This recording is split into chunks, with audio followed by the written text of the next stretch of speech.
Buenos días, 8 de la mañana, día histórico. Las primeras cuentas de Marta Ortega y lo hace con un resultado peor de lo que esperaba. Inditex se esperaba por parte de los analistas 800 millones de euros de beneficio neto. Las primeras cuentas de Marta Ortega, las primeras cuentas sin Pablo Isla son en negativo respecto a lo que esperaban los analistas.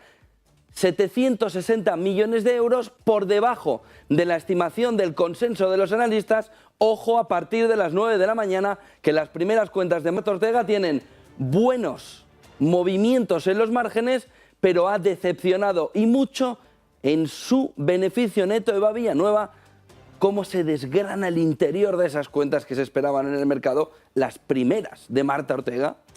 Pues buenos días, José Antonio. Lo que estamos viendo es como el beneficio neto de Inditex, esa cita ineludible con los resultados, ha crecido un 80% en su primer trimestre fiscal, que termina el 30 de abril, hasta 760 millones de euros. Eso sí, ¿por qué esa cantidad? La Destil ha decidido provisionar en su totalidad los gastos que estima para el conjunto del año en Rusia y en Ucrania. Un cargo extraordinario que alcanza los 216 millones de euros y que se incluyen en las cuentas del primer trimestre. Sin esta provisión, el resultado hubiera sido de 940 millones de euros. Las ventas han crecido un 36% hasta alcanzar los 1.742 millones, mientras que el EBITDA lo ha hecho un 55%. ¿Qué es lo que dice Inditex en esta presentación de cuentas? Destaca que el periodo ha estado marcado por ese fuerte crecimiento del tráfico en las tiendas y, de hecho, la venta online a tipo de cambio constante ha sido, eso sí, un 6% inferior por el fuerte comparable, dice, crecimiento del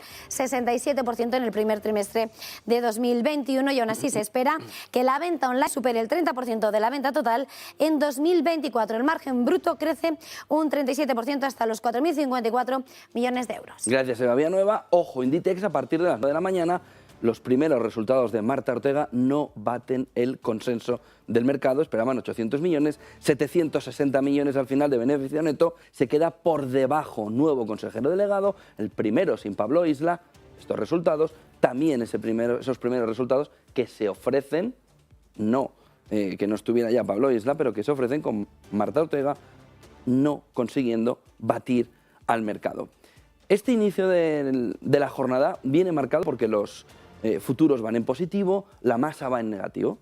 La sensación, la percepción es negativa porque quienes están aquí arriba en la élite dicen que todo es negativo. El último en unirse al carro de vamos todos al desfiladero es el presidente del Banco Mundial, que ayer salió con que la economía mundial estaba en peligro. Bueno, está en peligro siempre. Siempre hay factores que pueden poner a la economía en situación de peligro. Y aún así, aquí, en este momento económico, hay dos opciones. La masa, que va toda para allá, todo hacia el desfiladero, o, oye, vamos a ver algo positivo dentro de lo que está pasando, porque lo que tampoco podía ser es que todo fuera la fiesta total sobre la economía. Vamos a subir todos 25% de beneficio en el SP al año, venga, y los próximos 15 años, y sin inflación, y con los tipos bajos. La economía está en peligro, mal pas, sí, Banco Mundial. Pues como siempre, en peligro de que no funcione como debía funcionar, y sobre todo con los dirigentes que tenemos. Y si no, tú, Banco Mundial, ve a decirle a las economías donde entras tú o FMI a mirar determinadas cosas, ¿dónde está el peligro? ¿Si en la economía o en ti? Es que dar vaticinios negativos. ¿Quieres revisar las previsiones? Revísalas. Oye, ¿me va a multar? Sí. Dejen la charla.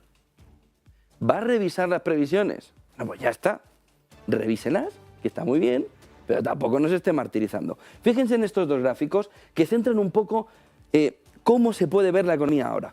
Vaso medio lleno, vaso medio vacío. Fíjense que ahora hay un rebote en la bolsa y es, bueno, ya, pero es que nos vamos a dar un guantazo enseguida. Bueno, déjanos disfrutar que sube un poco la bolsa. No, no, no, es que va a caer la bolsa.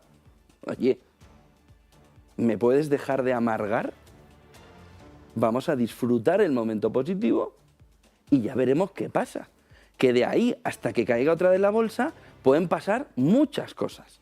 Entre otras, que se desbloqueen los puertos en Ucrania, que lleguen a un acuerdo de paz. Oiga, ¿qué pasa? ¿Que nos gustan más las noticias malas que las buenas? No, mejor nos gusta vivir bien, ¿no? Pues relajemos un poquito las noticias malas ya y relajemos un poquito todo se va a acabar. Bueno, sí se acabará, pero a su debido tiempo. Disfruta el camino hasta que se acabe. No te vayas corriendo al desfiladero. Disfruta un poquito el camino.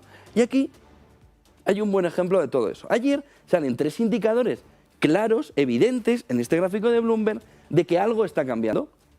Fíjense, semiconductores. Un tipo específico de semiconductores. Estos semiconductores son los de las bombillas LED, los de la lavadora, una parte del consumo importante, que inicia un camino de descenso en el precio. Oiga, ¿que a usted le gustaría que esto estuviese aquí arriba, así? Pues un café. Y al día, vamos, porque no todo puede ser negativo en la vida. Si cambia algo a positivo, café, contento y a trabajar con una sonrisa. ¿Por qué siempre es negativo? Fíjense, vemos cómo los contenedores empiezan también a disminuir el precio de comprarles, de comprar la mercancía para distribuir en contenedor, porque se va desatascando, sobre todo Shanghai, que ya está a más del 90%. Oiga, ¿que le gustaría a usted que estuviese al 120 saturado allí? Café, a trabajar, sonrisa. Y fíjense esto, fertilizantes, Norteamérica, cae el precio también porque se empieza a desatascar. Oiga, ¿usted quiere que siga todo con los fertilizantes hasta arriba, aumentando el precio de los alimentos, venga inflación, no al 10, al 20, al 30? Pues se va a quedar solo. Se va a quedar solo. Una cosa es que las noticias sean las que son y otra cosa es que queramos que las noticias sean negativas. Y estos 3 indicadores adelantados de la inflación dicen que hemos llegado al pico, que estamos disminuyendo, aunque la masa, aunque todos los medios digan esto es el desastre. ¿No es verdad? ¿No es verdad? Oiga, hemos tenido tipos de interés cercanos al 15% hace una generación, a la mía, la de mis padres. Oiga, ahí están, jubilados, contentos, paseando por Alicante en la playa. No pasa nada. Pagaron su casa, a unos tipos de interés altísimos, el mercado se adecuó a eso y felicidad absoluta. Relájense. Tomen el café, sonrisa y veamos los datos con perspectiva, no con la mentalidad de que todo es el final del mundo. Si llega, ya llegará. Si lo vemos nosotros, disfrutemos la visión. Y si no lo vemos, disfrutemos que no lo hemos visto. Pero tranquilidad. 3 indicadores que indican, le guste o no a la economía, que algo está cambiando y que el pico hemos llegado.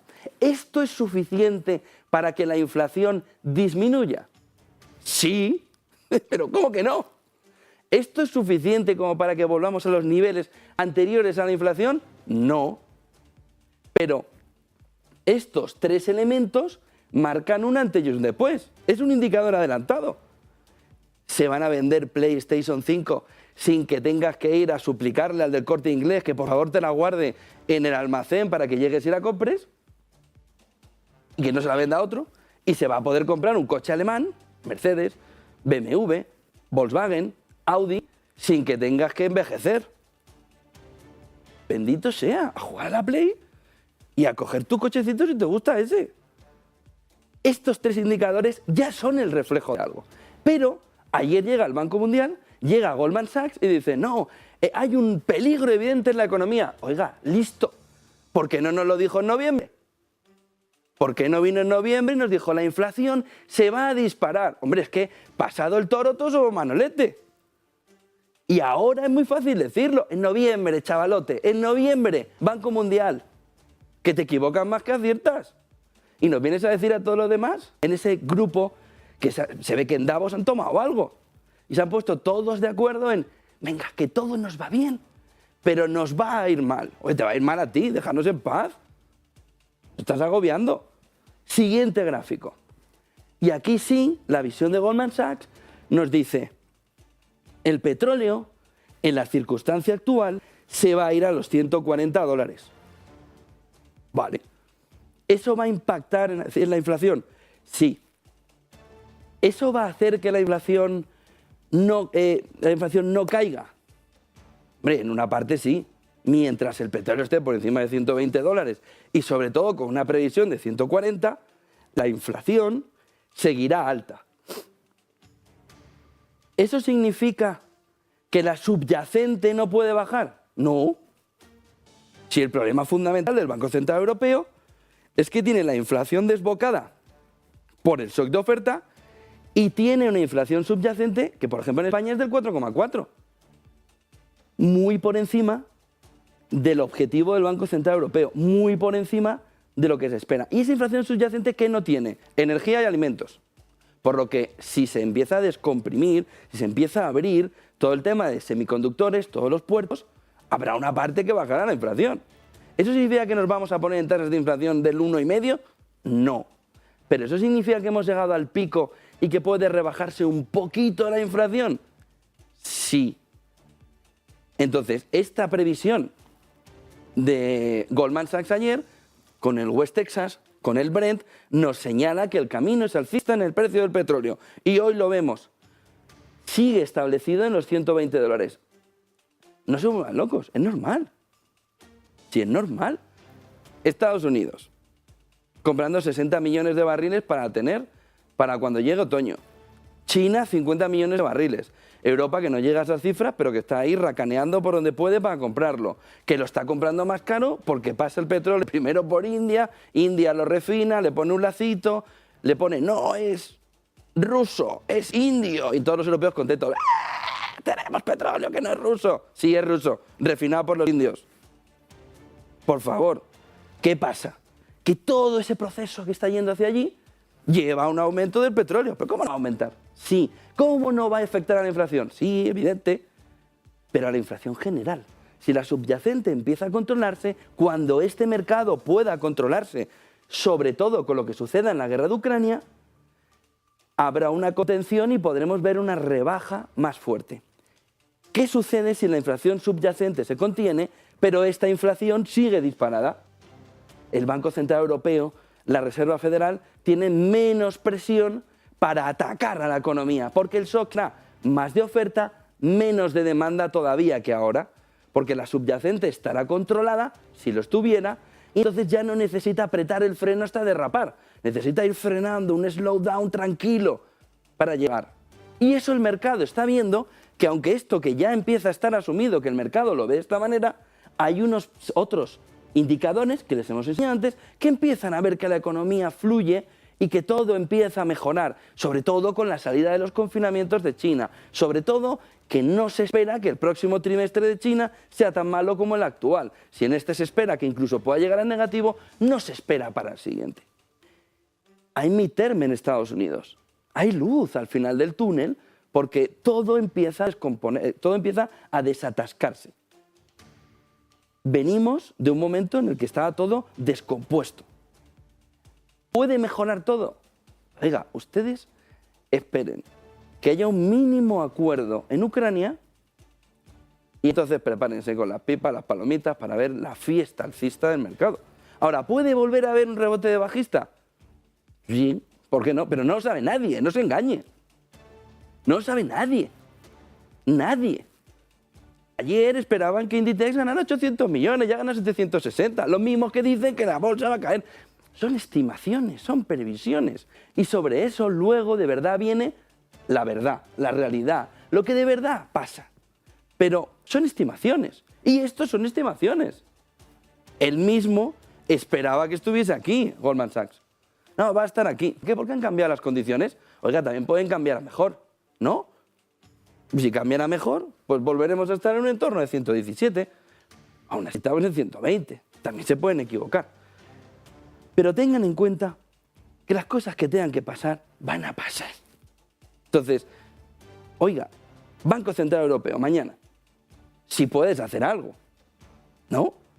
Una cosa es que las cosas vayan a pasar, otra cosa es que tú de anticipado digas, la deuda periférica lo va a pasar mal cuando quite los estímulos y no hagas nada, haz algo. Otra cosa es que el Banco Mundial nos diga sus estimaciones. Oiga, fenomenal, enhorabuena, Malpas, para eso te pagan. Tus estimaciones, las cogemos, las apuntamos. Bien, chavalote, guay. Haberlas dicho en noviembre. Habernos dicho en noviembre que la inflación no era puntual, como ayer dijo Janet Yellen. Lo siento. Cosa que no se escucha en otro sitio. Janet Yellen dijo, nos equivocamos. lo siento, a los congresistas. Pensábamos que la inflación era puntual y va a ser muy alta. Oiga, uno de centenares ha dicho, nos hemos equivocado, lo siento. Una, Janet Yellen. Una. Es más, añadió anticipadamente a eso, anteriormente a eso, que ese 1,9 billones que se habían puesto en la economía habían empeorado la situación. Por lo que vamos a ver qué se va haciendo a partir de ahora para ver cómo se va conteniendo. Oiga, 50 puntos básicos de subida en Europa, más 50 puntos básicos de subida en Europa, más 25, más 25. Oiga, igual es demasiado. Pero hágalo usted. Si se equivoca, como se ha equivocado en el último año y medio, hombre, esperemos un poquito más de movimiento Yellen. Perdón. 5 claves del día en un contexto en el que, como ven, viene movido a la espera del Banco Central Europeo mañana. Ahí se va a ver mucha cosita ya de deuda periférica, se van a ver muchas respuestas de cómo va esa salida de todo ese balance sheet. ¿Se puede haber alcanzado el pico de la inflación a pesar de un aumento del petróleo? Sí. Depende de cómo sea el aumento del precio del petróleo, pero en principio sí. Oiga, ¿pueden no estar de acuerdo? Alabado sea el Señor. No esté de acuerdo, discuta. Fantástico, pero la inflación subyacente nada tiene que ver con el precio, con el aumento del precio del petróleo. De tal manera que si solo la inflación subyacente conseguimos lanzarla hacia abajo, ya se habrá conseguido mucho para intentar o para conseguir que la subida de tipos sea menor de lo que se espera. Banco Mundial alerta del riesgo de esta inflación por la guerra. Lo podían haber dicho hace 3 meses, 4, hace 2, pues bueno, está bien que pongan su previsión, para eso les pagan. Yellen se arrepiente de que la inflación sea transitoria, es probable que se mantenga alta, gracias a Dios que alguien por lo menos dice algo.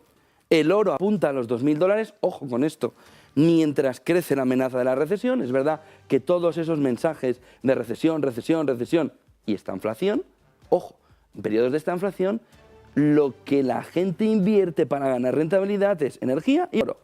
Energía y oro, oro y energía. ¿Cuál es el siguiente mensaje a todo esto del desastre de Banco Mundial y demás? Que el oro va para arriba, que apunta ya a los $2.000 y que crece esa amenaza de recesión. Si hay recesión, y además me lo está diciendo todo el día, me levanto, recesión, me levanto, recesión. Es que al final acabaremos en recesión. No sirve a que no vayamos a acabar. Pero no me lo repitas 7 veces. Cuando llegamos y buscamos quiénes son los responsables. ¿Qué cosas se han hecho mal? Para que la próxima vez no pase, o para que ese que ha llegado a la recesión no esté la próxima vez que vaya a pasar. Y luego, la mayor apuesta en corto viene por el lado de las divisas. Está yendo contra el yen. Fíjese, banca privada, primera hora de la mañana, vende yen, vende yen, vende yen, vende yen, vende yen, vende yen al final.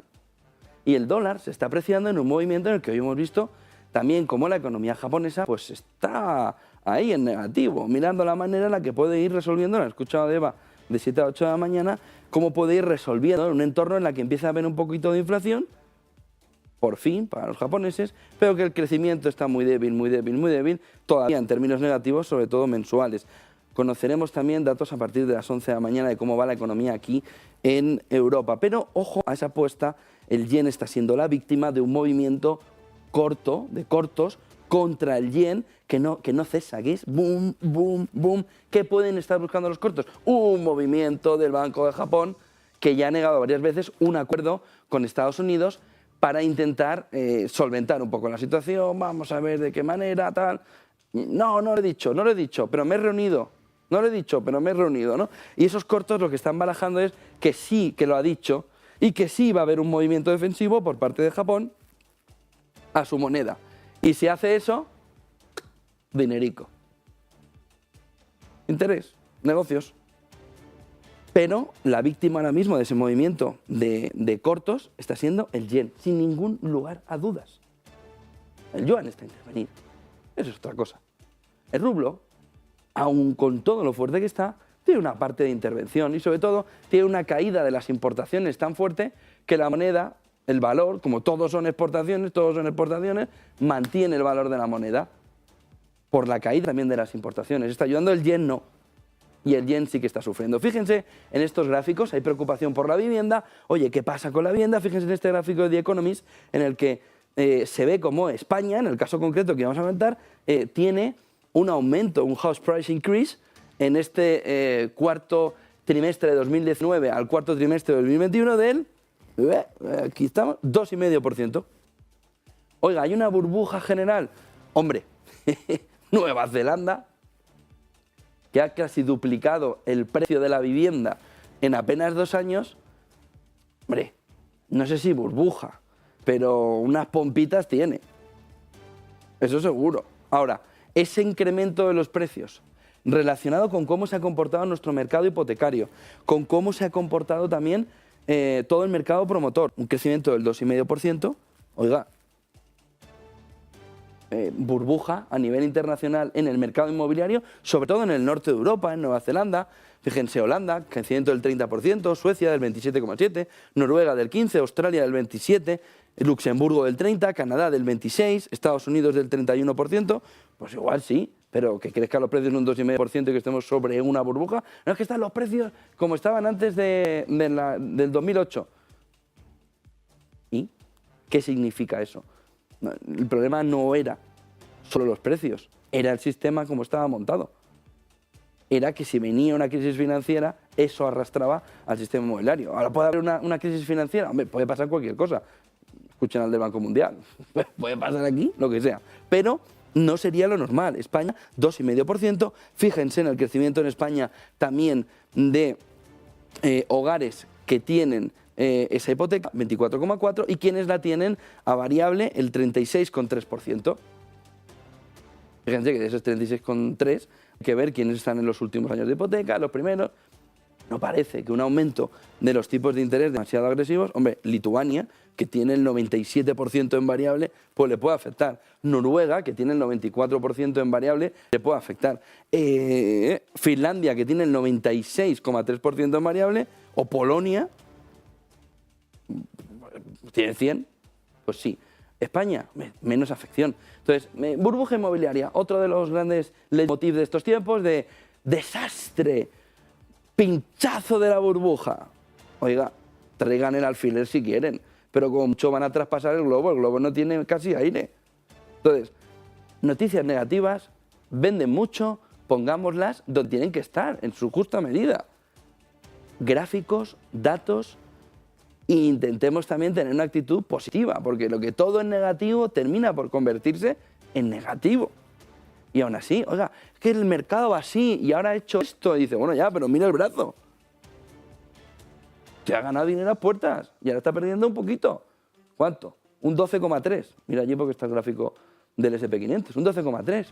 ¿Y cuánto ha ganado en los últimos años? Ah, un 70%. Oiga, que estaba muy bien ver de pequeño el tío Gilito, pero tampoco empatizar tanto. Tranquilidad y buenos alimentos. Fíjense en el siguiente gráfico, porque hay que ir mirando también lo que poco a poco se va viendo sobre la economía. Este gráfico nos marca muy bien lo que está sucediendo con las subidas de tipos de interés y sobre todo cuál es el tipo de interés al que se está prestando, cuál es la inflación y quién está subiendo tipos de interés. En el rojo subiendo tipos de interés, pues hay más de 60 subidas de tipos en los últimos meses. Está claro que la subida de tipos está siendo la tónica predominante. Pero, por ejemplo, Australia ya dijo ayer, tengo ahora ya sí controlada la inflación. Ya sí, controlada la inflación, pero la tiene en el 5,1. Pero considera que empieza ya a mover o a controlar ese movimiento inflacionario. ¿Qué pasa? Pues que aquí hay 4, Suiza, Dinamarca, la eurozona y Japón, con una inflación muy elevada.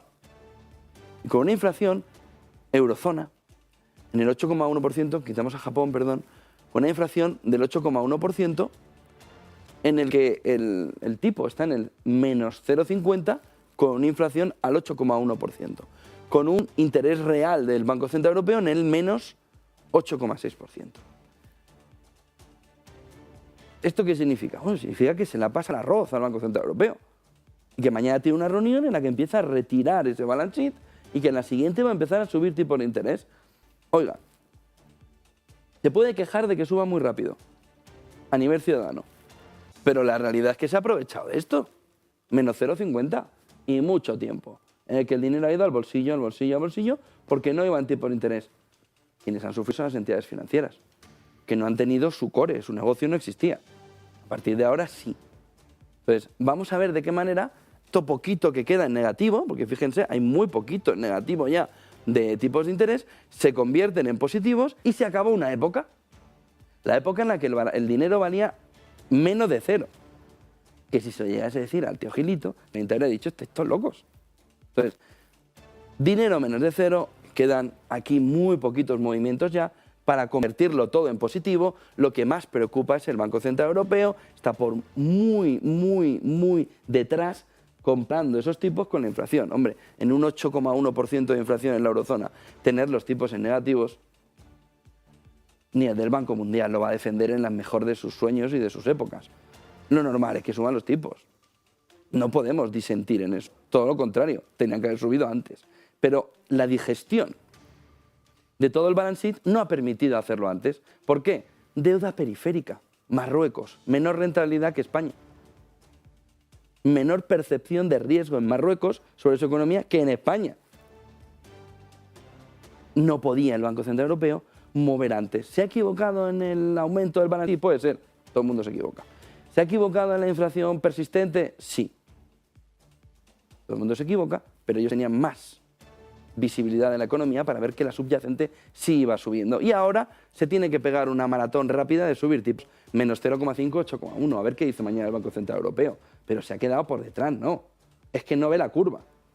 Siguiente gráfico, y enseguida vamos a ver también lo que ha sucedido en el mercado asiático, está en el entorno de lo que está sucediendo con la venta de vehículos en Rusia.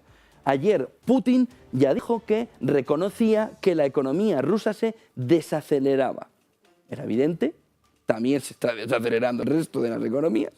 Pero fíjense en este gráfico, porque el movimiento de 2022 en venta de vehículos desde que se inicia la guerra, también es verdad que todas las marcas de Occidente salen corriendo de Rusia y dejan de hacer el negocio allí, y el consumidor ruso lo primero que hace es un movimiento que supera incluso al coronavirus. La caída en la venta de vehículos nos hace pensar que sí hay una parte de aislamiento de la economía rusa que está funcionando, de Occidente hacia Rusia, que es un movimiento en el que al consumidor sí se le está castigando. No hay mucho papel, no hay mucho rublo, y tampoco hay mucha intención del consumidor ruso de gastar. Este gráfico da un poco de miedo en la parabólica hacia abajo, en el tobogán que ha mostrado esa venta de vehículos en Rusia desde el inicio de la guerra. Y un último gráfico, y ya le dejamos a Eva que nos cuente también cómo va el mercado en Asia, pero así tenemos una fotografía de noticias positivas, negativas. Venga, todo negativo, ¿no? Por ejemplo, fíjense en este gráfico de Oxford Economics. España, recuperación del turismo anterior al coronavirus. El comportamiento es España, media del 2017 al 2019, aquí está el turista extranjero y tenemos aquí ya cómo empieza a llegar ya a los mismos niveles, 2021, 2020, como ya empieza a llegar en un movimiento de subida importante. Italia, que también tiene una vinculación al turismo extranjero importante para sus cuentas, también empieza a recuperar el tono parecido a la prepandemia. Estados Unidos, Grecia, perdón, que depende también mucho del turismo, ya empieza a recuperar ese tono anterior.